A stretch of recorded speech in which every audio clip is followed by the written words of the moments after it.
나무를 가져다가 성전을 건축하라는 제목으로 말씀을 드립니다. 우리 교회에서 새벽 예배 때, 새벽 기도회 때 매일 성경을 가지고 하는데 매일 성경이 지금 열왕기서를 가지고 하고 있습니다. 거기에 특별히 솔로몬이 성전을 건축한 내용이 나오고 있습니다.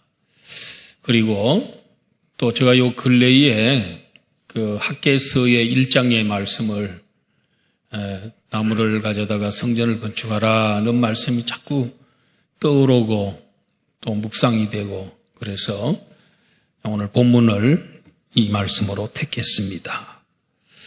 본문에 나오는 성전은 스룹바벨 성전입니다. 제2성전이 1성전은 솔로몬 성전, 2성전은 스룹바벨 성전인데 스룹바벨 성전을 건축하라는 말입니다. 오늘 본문 말씀을 좀 이해하기 위해서는 역사 공부를 좀 해야 되는데 이스라엘의 고대 역사를 잠깐 보겠습니다. BC 608년 BC 608년 주전, BC를 주전이라 그러거든요. 우리 교회에서는 주님 오시기 전, 주후 주전 이렇게 하는데요. 세상에서는 BC라고 해요. Before Christ, 예수님이 오기 전. 바벨론으로 포로로 끌려가기 시작한 겁니다. 여호야김 왕을 위시해서 포로로 1차로 끌려간 것이 이때입니다. 그 다음에 586년 이때가 남쪽 유다 나라가 바벨론으로부터 완전히 멸망을 당합니다. 성전도 솔로몬의 그 화려했던 성전도 다 파괴됩니다. 그리고 백성들은 마지막으로 한 3차 정도 되는데 바벨론으로 포로로 끌려가게 되는 것입니다. 그 다음에 539년이 되면 바벨론이 멸망합니다. 바벨론이 세계를 지배하던 나라였는데 그 나라도 수명을 다하고 누구에 의해서 멸망합니까? 파사의 고레스 왕에 의해서 멸망을 당합니다. 파사는 일반 역사에서는 페르시아로 나오고 있습니다. 성경에서는 파사라고 되어 있습니다. 자, 그 다음에 538년도 그 다음 해에 제1차 포로가 귀환합니다. 바벨론으로 끌려갔던 이스라엘 백성들이 1차 포로 귀환이 이루어집니다. 이때 온 사람들이 스룹바벨 또 여호수아 이런 사람들과 함께 1차 포로 가나안 땅으로 저 이란 지금은 말하면 이란이라는 곳에서 포로 다시 돌아오는 귀환하는 일들이 일어났습니다. 그 다음 해에 2년이 지난 후에 536년에 성전 건축, 교회가 성전이 없었기 때문에 성전 건축이 제일 급했습니다. 성전 건축을 시작을 하긴 했는데 옆에 사는 사마리아 사람들이 성전 짓는 것을 극구 반대. 왜 그러냐면 이스라엘 나라는 성전 지어놓고 하나님 앞에 복받고 이들이 강국이 되고 참 평화롭게 잘 사는 그런 모습들이 좀 시기가 나고 또 그게 무섭기도 하고 그래서 성전 짓는 걸 방해를 했는데 무려 16년 동안이나 성전이 중단된 상태였습니다. 그러니까 성전이 아주 황폐해져 버리는 그야말로 기초만 놓고 말았기 때문에 성전이 황폐하고 짐승들이 거기 와서 놀고 이런 상황이 돼버렸다는 것입니다. 그리고 16년 지났으니까 드디어 520년에 성전 건축이 재개가 됩니다. 오늘 본문은 바로 여기서부터 시작됩니다.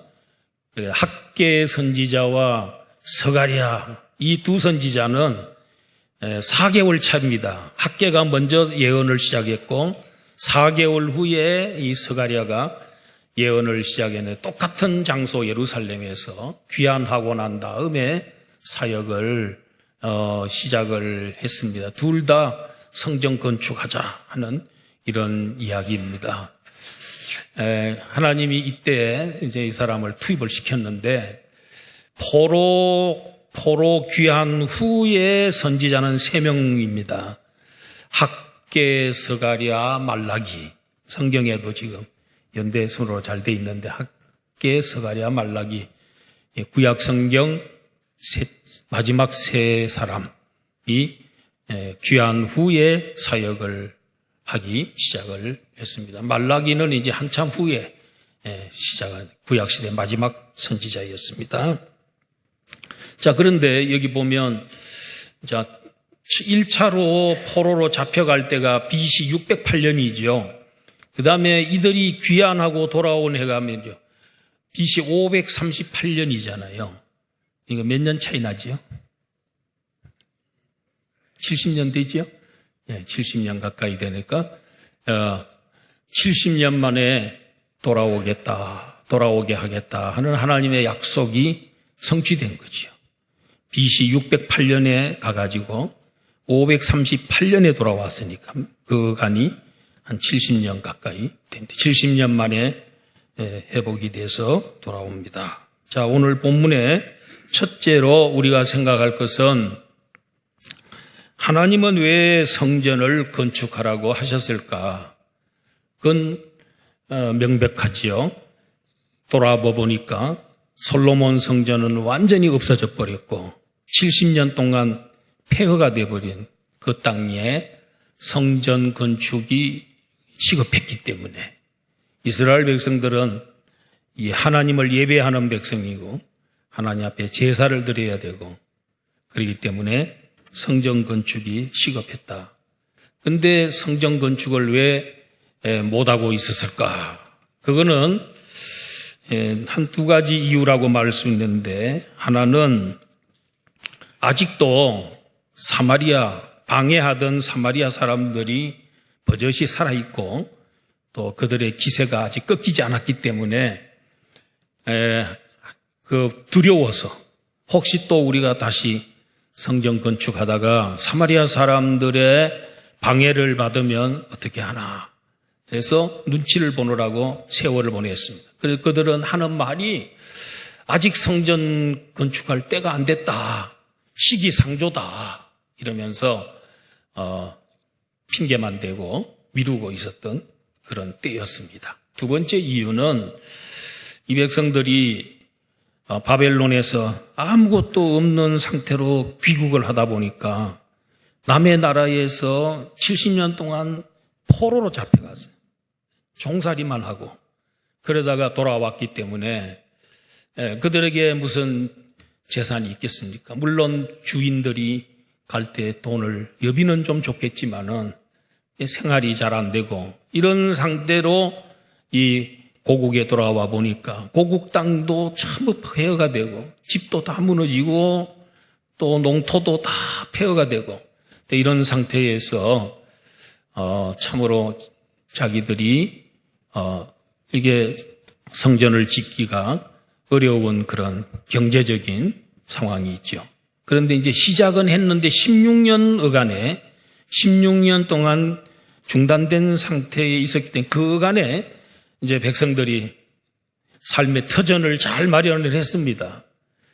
그런데 성전은 지금 황폐해져 있는데 자기들의 집을 먼저 아름답게 꾸미고 판벽한 집에 거하면서 살았다는 것입니다. 판벽한 집이란 말은 잘 꾸민 집, 또 멋진 집, 화려한 집. 자기들 집은 화려하고 아름답게 잘 꾸며놨는데 하나님의 성전은 폐허가 되어 갖고 있는 그런 상황이었던 것이지요. 그래서 하나님은 이 학개 선지자를 보내가지고 너희는 너희의 행위를 살필지니라. 계속해서 너희의 행위를 좀 한번 살펴봐라. 이렇게 책망하고 있는 그런 내용을 볼 수 있습니다. 오늘 제가 이 설교를 하면서 조금 그래요. 조금 여러분들 부담스러운 설교가 될 수도 있기 때문에 우리는 뭐 성전 건축 다 한 상태니까 그런 우리 얘기를 생각하지 마시고 저 같은 제2 성전을 지을 때 그때 얘기를 지금 하고 있는 거니까 또 물론 적용은 여러분 각자 있게 하시는 거고요. 네, 학계 선지자도 이런 얘기를 야 너희들의 좀 행위 소위를 좀 살펴봐라 하고 외칠 때 즐거웠겠어요? 남이 듣기 싫은 얘기인데 듣기 싫은 얘기를 선지자가 하면서 그 심정 그걸 이제 저는 오늘 설교를 하면서 그 학계의 심정이 저에겐 사실 좀 있습니다. 끝까지 한번 들어보시기를 바랍니다. 그래서 하나님께서 이 백성들을 좀 깨우치기 위해서 그들이 지금 하고 있는 행동이 하나님이 보실 때는 그게 바람직하네. 먼저 할 것이 있고 나중에 할 것이 있는데 이걸 잘 하지 못하고 주객이 전도됐다는 그런 비슷하게 돼버리니까 하나님께서 책망을 하게 하는 거지요. 그러면서 하나님이 제일 먼저 하나님이 또 이 자기 이스라엘 백성들을 다루실 때 주로 3가지로 그들을 심판도 하시고 매도 때리시고 이렇게 하지요. 첫째 기근, 2번째는 전염병, 3번째로는 전쟁. 바벨론의 포로로 잡혀간 건 이건 이제 마지막 단계죠. 전쟁으로 칼로 이렇게 심판하시는 거지요. 그런데 이건 하나님께서 이 심판을 하기 위한 목적이 아니고 이 백성들로 하여금 조금만 고치고 조금만 좀 이렇게 뉘우치고 바로만 살면 하나님께서 복을 얼마든지 좀 주고 싶은데 그게 복 받는 그릇이 잘 준비되지 않았다는 것이죠. 자, 너희가 만일 뿌릴지라도 수확이 적으며 먹을지라도 배부르지 못하며 마실지라도 흡족하지 못하며 입어도 따뜻하지 못하며 일꾼이 싹쓸 받아도 그것을 구멍 뚫어진 전대에 넣음과 같으니라. 구멍 뚫어진 전대니까 전대는 이제 돈주머니인데 돈주머니에다가 돈을 아무리 위에서 많이 집어넣어도 밑에 구멍이 뚫어져 버리면 이게 돈이 언제 어디 떨어져 나간지 모른다는 거죠. 너나 마나 하다는 거죠. 이게 마치 뭐가 같습니까? 밑 빠진 독과 같다는 거죠. 독에다가 아무리 물을 부어도 밑이 빠져버리는데 다 빠져나가고 소용이 헛수고 하는 것이다 이거죠. 오늘 우리들의 삶 가운데서도 여러분 이 밑빠진 독 같은 거 구멍 떨어진 전대와 같은 언제 그런 느낌이 듭니까? 살다 보면은 어떤 돈은 지출은 하기는 하는데 엄청 아까워. 너무너무 억울해. 너무너무 아까운 게 있어요. 그게 뭐냐? 교통범칙것 같은 거. 교통범칙것 같은 건 이거는 요새는 요 주변에도 뭐 많이 있는데 30km, 학교 앞에서는 30km로 가야 되니까 조금만 밟아도 40 넘어가 버립니다. 정신 딴 생각하다가는 날라옵니다. 딱지가 날라옵니다. 근데 그것도 참 많이 걸려요. 사람들이. 30km 너무 적은 것 같아요. 내가 볼 때. 한 40 정도 해놔도 괜찮을 것 같은데. 그래서 또 아이들을 보호한다는 취지가 있기 때문에 그건 참 좋은 것 같아요. 또 뭐가 있을까요? 우리가 차를 운전하다가 실수를 해가지고 주차 같은 거 할 때 옆에 차를 박아버렸어. 참 잘하려고 했는데도 어떻게 하다가 박아버렸어. 그게 견적이 많이 나옵니다. 보험으로 해버리면 뭐 수십만 원이 나옵니다. 자, 이런 것들이 참 아까운 거죠. 어떤 사람들은 이 구멍이 어디에 나냐면 병원에 구멍이 나가. 병원이라는 구멍으로 돈이 막 새나가는 경우도 있고요. 또 약국으로 병원에서 처방전 지어주면 약을 해야 되죠. 그 약국에 또 구멍이 뻥 뚫려가지고 거기도 엄청 많이 또 들어가기도 하고, 가정의 자녀들이 엉뚱한 또 게임이나 뭐 이런데 헛된데 사용해서 돈이 빠져나가기도 하고, 자, 이런 것들이 바람직한 건 아닌데 참 아까운 그런 돈들이죠.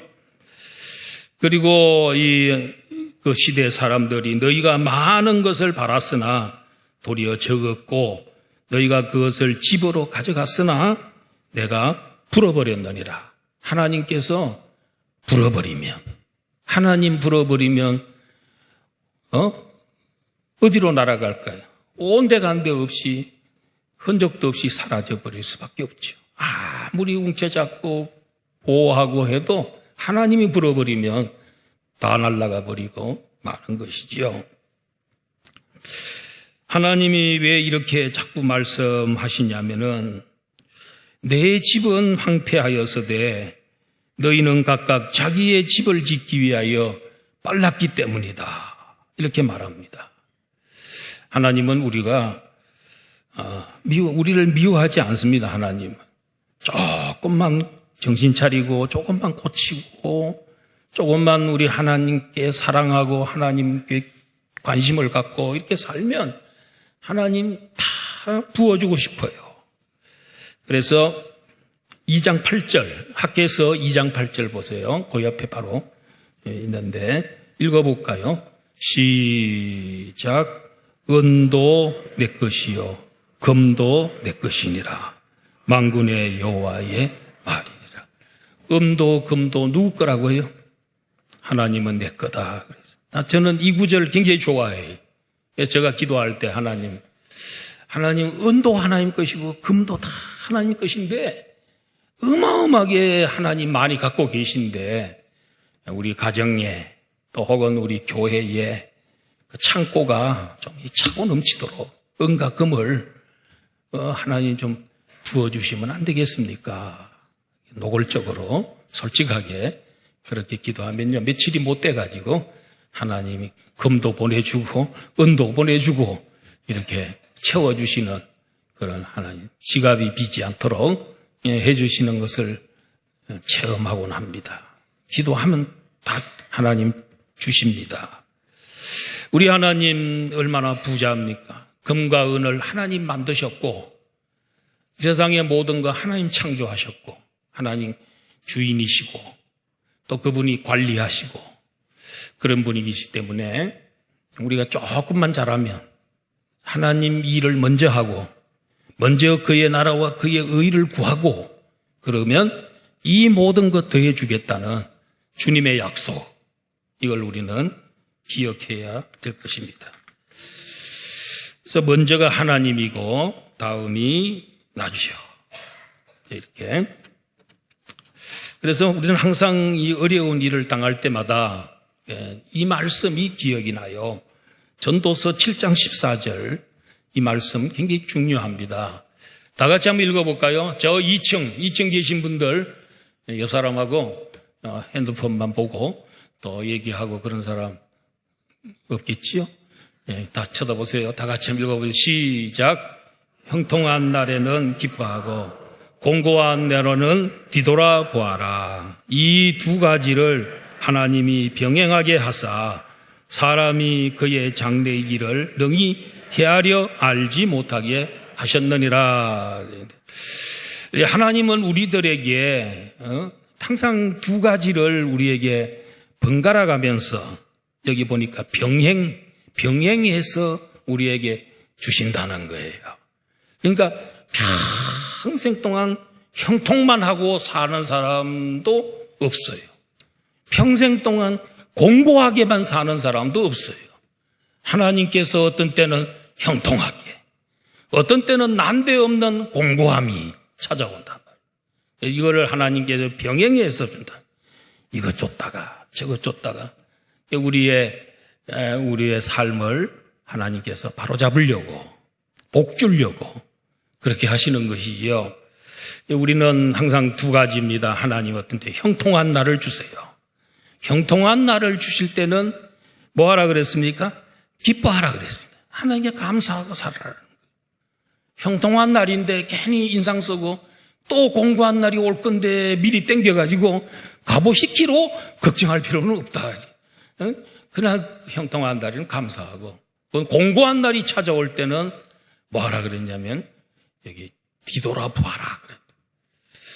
지난날의 과거에 내가 어떻게 살았나, 자기의 삶을 뒤돌아보라는 거지. 전에 성경은 뭐라고 번역되어 있었냐면 생각하라 그랬어. 우리는 생각 좀 하고 살아야 돼. 아, 내게 왜 이런 공고함이 찾아오고 어려움이 찾아오고 환란이 찾아왔나, 이런 손해가 왜 일어난다, 자기를 한번 살펴보는 거지. 그리고 뒤돌아봐야 돼. 뒤돌아봐. 그때 잘못을 발견하게 되면 하나님 앞에 회개하면 하나님이 또 형통의 날로 또 바꿔주시는 줄로 믿습니다. 그래서 우리는 참 우리에게도 크고 작은 손해와 궁핍, 한재 이런 것들이 있습니다. 그때마다 자신의 행위를 살펴보시기 바랍니다. 그리고 혹시 내가 먼저 할 것, 중요하게 여기 우선순위가 있거든요. 삶의 우선순위가 있어요. 그게 뭐냐? 하나님 먼저, 또 하나님의 일 먼저, 그 다음에 나, 이렇게 나가야 되거든요. 그래서 마태복음 6장 33절, 너무 잘 아는 구절인데 다 같이 한번 읽어봅시다. 시작. 그런즉 너희는 먼저 그의 나라와 그의 의를 구하라. 그리하면 이 모든 것을 너희에게 더하시리라.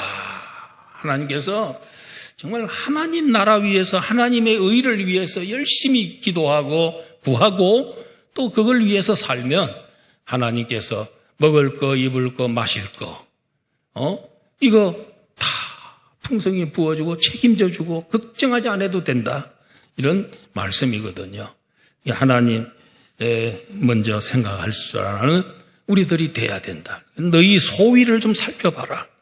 너희들의 행위가 그게 정말 지금 바람직한 것인가를 살펴보라는 겁니다. 큰 두 번째로는 어떻게 성전을 건축하게 하셨나. 8절에 보니까, 8절 여러분 다 같이 보세요. 한번 성경. 여러분의 성경책 보세요. 시작. 너희는 산에 올라가서 나무를 가져다가 성전을 건축하라. 그리하면 내가 그것으로 말미암아 기뻐하고 또 영광을 얻으리라. 여호와가 말씀하였느니라. 참, 우리 하나님은 성전 건축하면 내가 기뻐하고 또 영광을 받겠다는데 산에 올라가서 나무를 가져다가 성전을 건축해라. 왜 산에 올라가서 나무를 가지고 건축하라 그랬냐? 솔로몬 성전 지을 때는 우리가 잘 아는 대로 그 북쪽 나라, 이스라엘의 저 북쪽 저 지중해 해안가에 있는 시돈과 두로, 지금의 레바논, 그 레바논에서 산에 있는 그 백향목, 그 나무가 약간 흰색을 약간 띠고 있는데, 백향목이라고 해서 향나무는 향나무인데 백색은 아닙니다. 그냥 약간 다른 나무에 비해서 약간 희끗희끗하다 뿐이지. 그래 그 백향목이 엄청 크게 자랍니다. 그 나무를 베어다가 짓고 그나 레바논의 잣나무를 갖고 와서 성전 짓고 금과 은과 보석으로 지은 집이 솔로몬 성전입니다.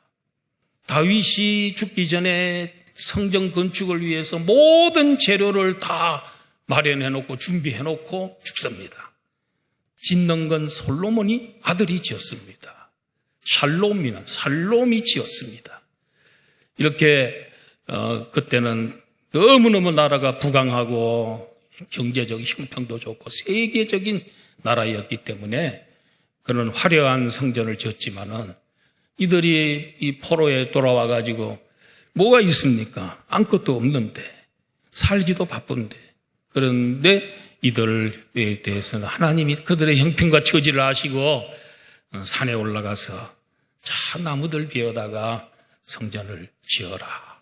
그것밖에 없기 때문에 그렇게 하나님 우리들의 그 사정을 다 아시고 무슨 일을 시키실 때 우리의 형편 다 아시고 하나님이 시키시는 것이지 형편을 전혀 모르시는 그런 분 아닙니다. 그래서 하나님은 많이 가진 자에게 하나님 많이 달라고 하시고 적게 가진 자에게는 적게 내도 괜찮다 이렇게 얘기해요. 제물 드릴 때도 구약시대에 아주 부자들은 소를 드렸습니다. 그 다음에 부자는 염소, 그 다음 부자는 양, 그 다음 부자는 비둘기. 집비둘기 없으면 산에 가서라도 산비둘기라도 잡아오라. 그리고 그것도 저것도 못하는 사람은 곡식으로 제사를 드리라고 했어요. 자, 우리 하나님, 우리 형편을 잘 아시는 그런 하나님이십니다.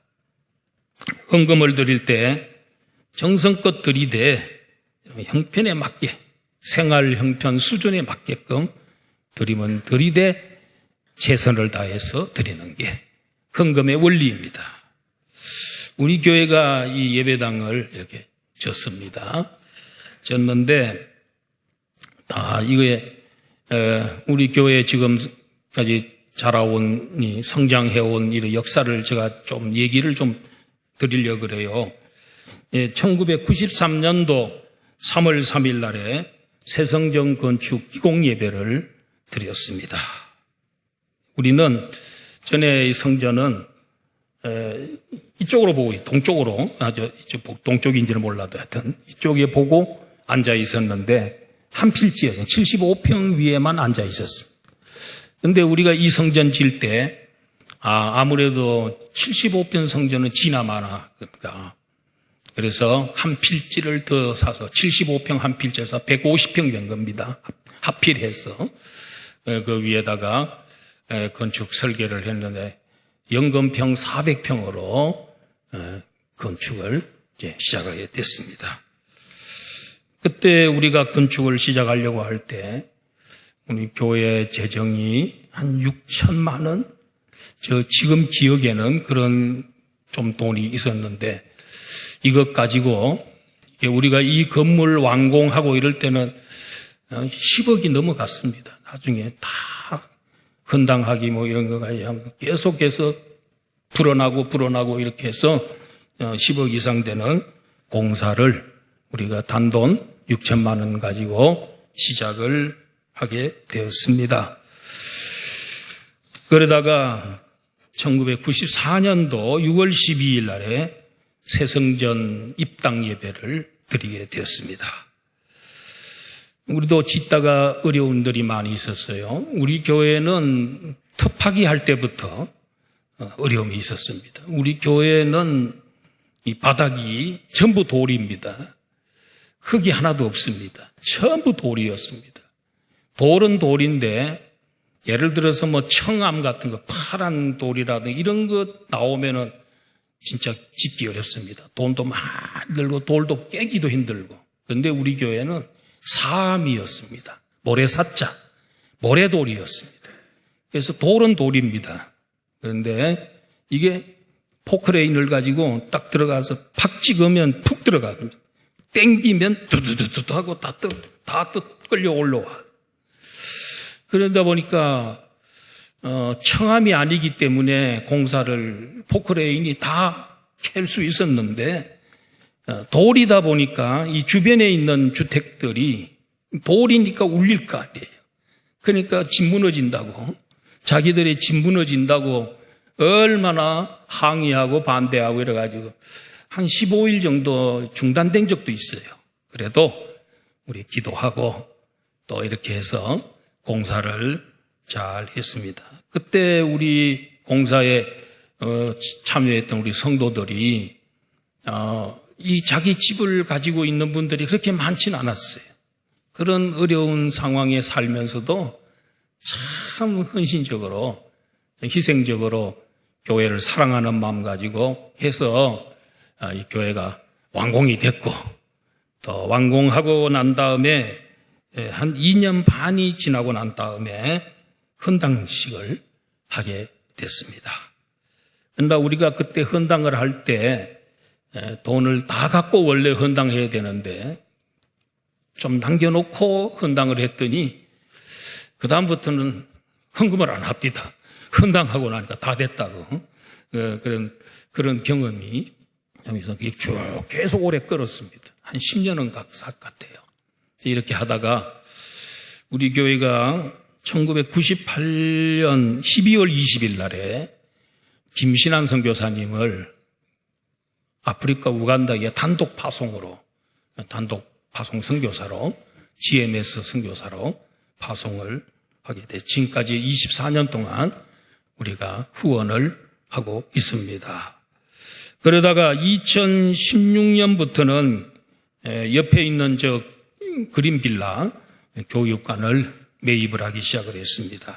이래가지고 지금은 10개 가운데 13대 가운데 7개가 우리 교회가 돼서 여기에 당회장실도 있고 또 사찰실, 그다음에 카페, 그다음에 부목사님 2분, 또 청년회실, 그다음에 또 지하실 하나, 이렇게 지금 확보된 그런 상태입니다. 우리는 건축을 할 때 그렇게 무리하게 하진 않았습니다. 무리하게 하다가 참 교회들이 어려움을 겪는 교회들 주변에 많습니다. 그런데 우리는 힘은 들었지만은 그래도 그렇게 무리하게 하지는 않았다. 그러다가 몇 년 전에는 우리 교회가 리모델링을 하는데 또 매덕이 들었지요. 그 다음에 작년에는 우리 엘리베이터를 우리 밖에 달아냈으면 너무 좋았는데 안에서 기존 건물 철거하고 거기다 하려고 그러니까 돈이 많이 들었습니다. 지금까지 우리 역사를 보면 계속해서 확장하고 새로 꾸미고 시설도 보완하여 오늘에 왔습니다. 이것은 마치 뭐와 같으냐면 우리 교인들이 전부 산에 가서 나무를 캐어다가 나무를 제재해서 교회를 지은 것과 같은, 정말 우리는 황금 보석으로는 짓지 못했지만은 정말 우리가 최선을 다해서 교회를 지었다고 생각합니다. 한 가지 아직도 남아있는 숙제가 하나 있는데 이거는 조금 빨리 해결해야 되지 않나 하는 저런 그 마음이 좀 생겨서 제가 여러분들과 함께 같이 짐을 좀 나눠지자. 짐을 좀 같이 나눠지자. 왜냐하면 우리 같은 식구니까. 우린 여기에서도 식구지만은 천국 가서도 만납니다. 천국 식구니까 교회 사랑하는 마음을 가지고 우리 교회가 지금까지 제가 말씀드린 건축해가지고 다 갚고 헌당하고 그다음에 또 교육관 7개 그것도 지금 시세로 말하면 저거 교육관 하나에 한 2억은 할 텐데 17개니까 14억 아닙니까?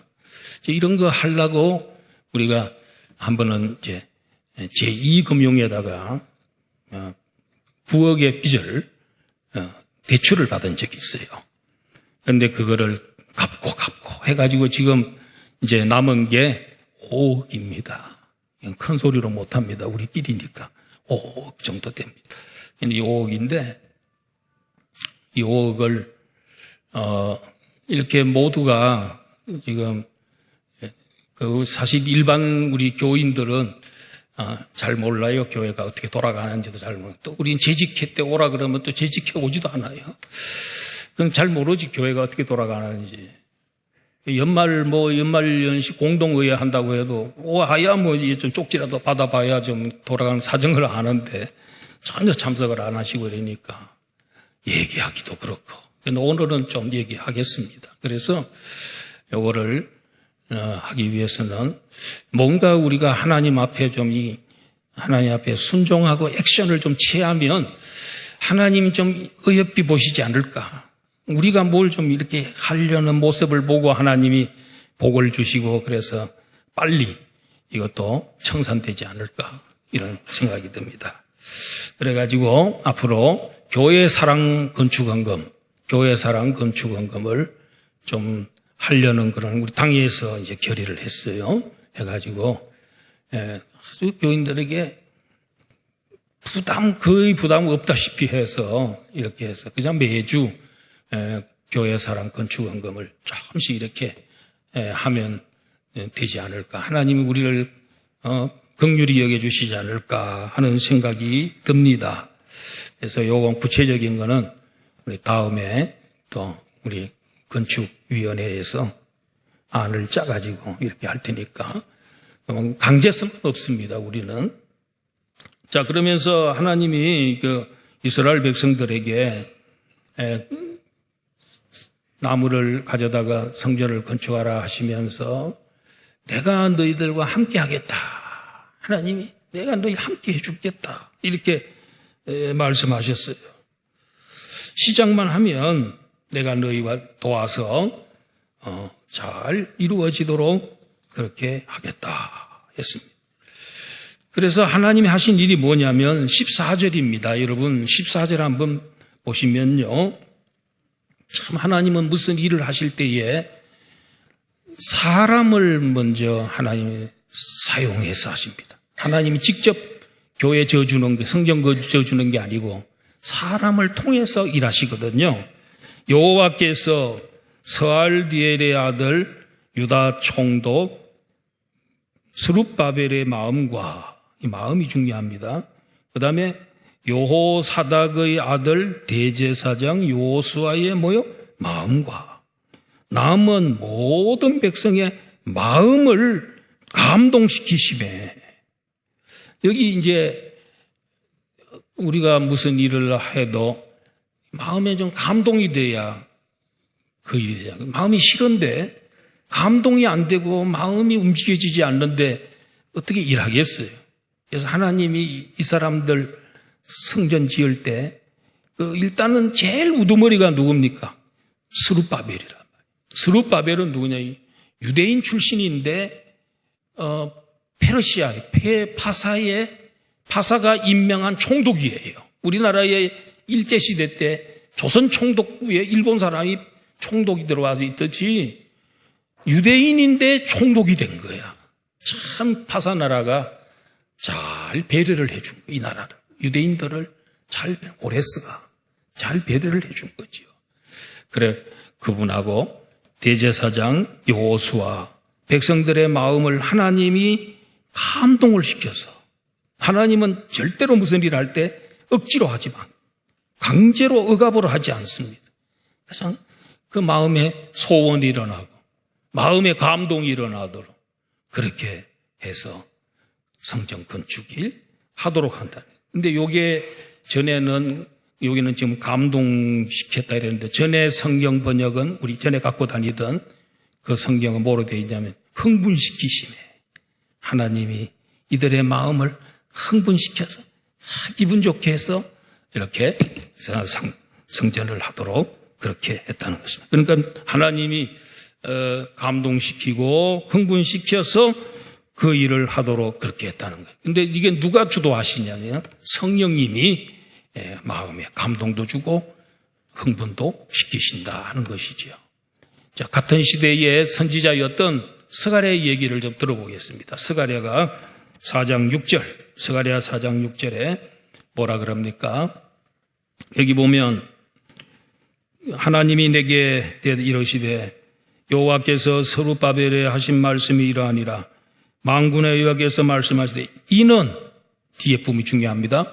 이는 이 성전 건축은 힘으로도 되지 아니하고 사람이 힘세다고 되는 것도 아니고 능력 있다고 되는 것도 아니되 오직 나의 영으로 되느니라.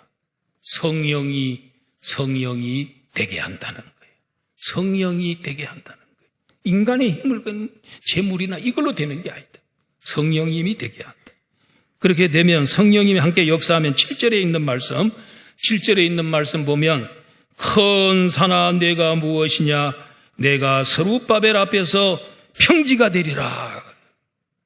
지금 성전 건축이라는 큰 장애에 부딪혀 있는데 반대파가 있어서 그래서 큰 산 같은 장애도 스룹바벨 앞에서는 평지가 돼버리고 누가 도와주니까?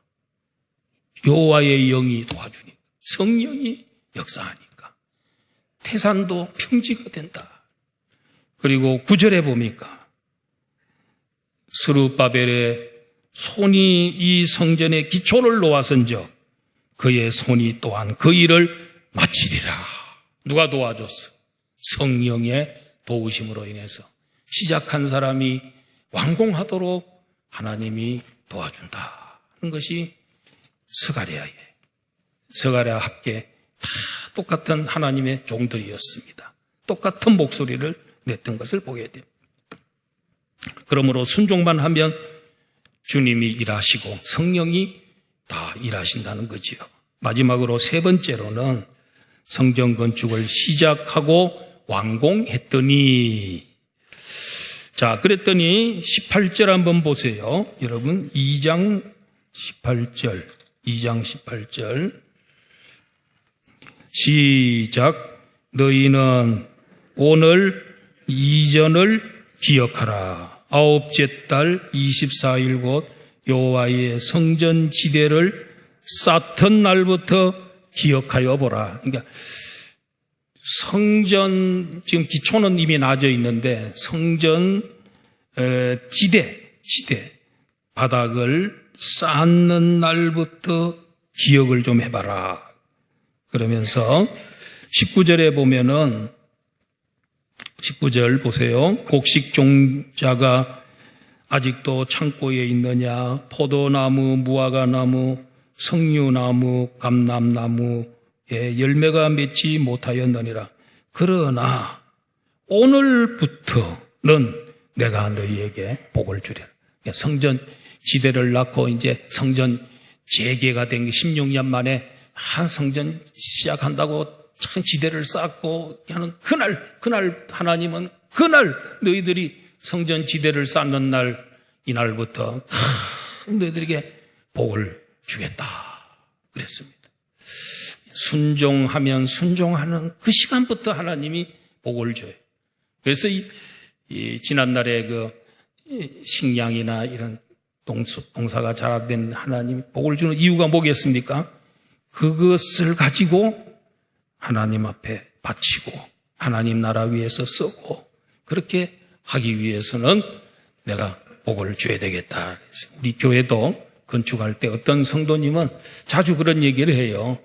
우리 교회 한창 건물이 막 올라가고 이게 성전 건축할 때 하나님이 사업도 잘 되게 하고 모든 게 잘 되게 하시더라. 그때는 하나님이 막 그냥 부어주는 것처럼 느껴졌다. 하나님 위해서 일하면 하나님이 다른 때보다도 잘 되게 해요. 왜? 그거 가지고 일하고 순종하고 일하면 되더라는 거지요. 어떤 성도님이 이제 100억 재산 이상의 재산을 갖고 있었는데 크리스찬 사업가입니다. 이분이 가난한 나라와 선교도 하고 학교도 지어주고 그런 좋은 일을 많이 했어요. 그런데 그렇게 잘 나가다가 그만 한번 사업을 엎어버렸어요.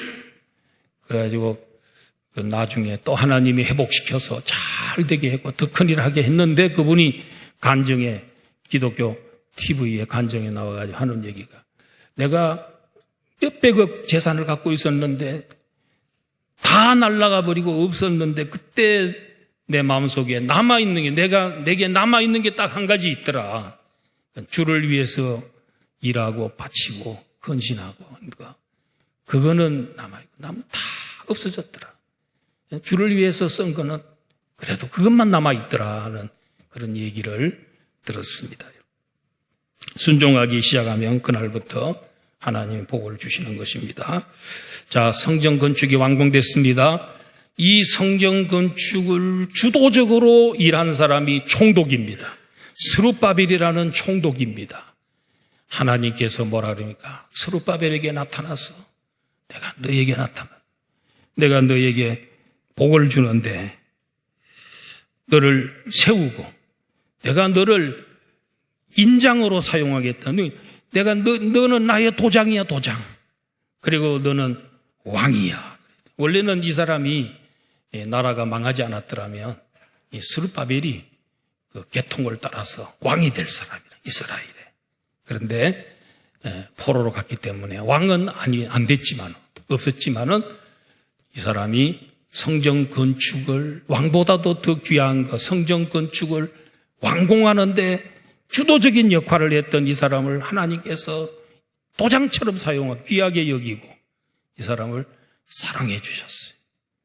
근데 이들이 만든 성전 건축이 솔로몬 성전하고 비하면 턱도 없죠. 이건 비교도 되지 않아요.